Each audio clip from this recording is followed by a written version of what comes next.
एक छोटे से पहाड़ी गांव में स्थित शांति निवास नाम का वृद्ध आश्रम अपने शांत वातावरण के लिए प्रसिद्ध था। एक दिन वहां एक नई वृद्धा सावित्री देवी रहने आईं। उनके साथ सिर्फ एक पुराना सूटकेस था।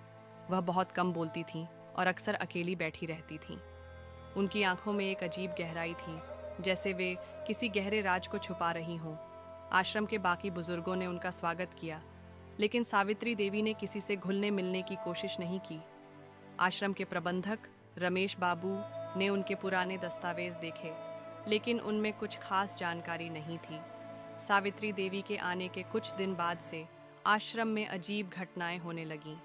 रात के समय लोगों को किसी के चलने की आवाज़ें सुनाई देतीं, लेकिन जब वे बाहर देखते तो वहाँ कोई नहीं होता।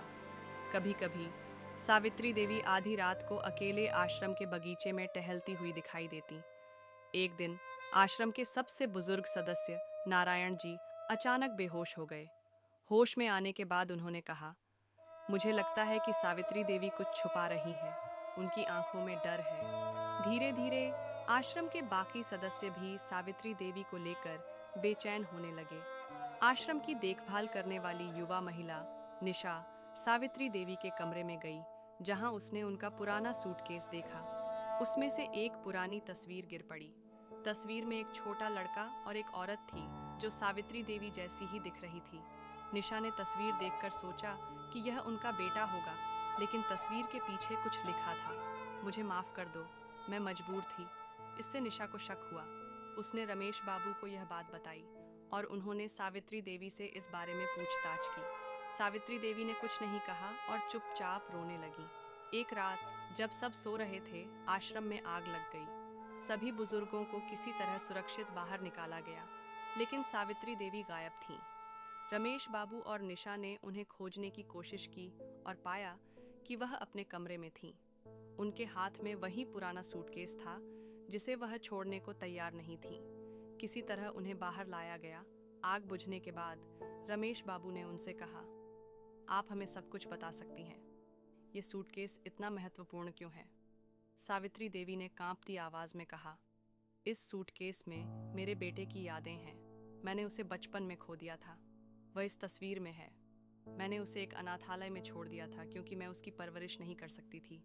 उसके बाद मैं कभी चैन से नहीं रह सकी। सावित्री देवी की यह कहानी सुनकर सबकी आंखों में आंसू आ गए, लेकिन कहानी यहीं खत्म नहीं हुई। निशा ने तस्वीर को ध्यान से देखा और कहा, यह लड़का मेरे पिता की तरह दिखता है। सावित्री देवी चौंक गई। निशा ने अपने पिता की तस्वीर दिखाई, जो बिल्कुल उस लड़के जैसी थी। कई सवाल जवाब के बाद यह साफ हुआ कि निशा के पिता, जो अब इस दुनिया में नहीं थे, वास्तव में सावित्री देवी के बेटे थे।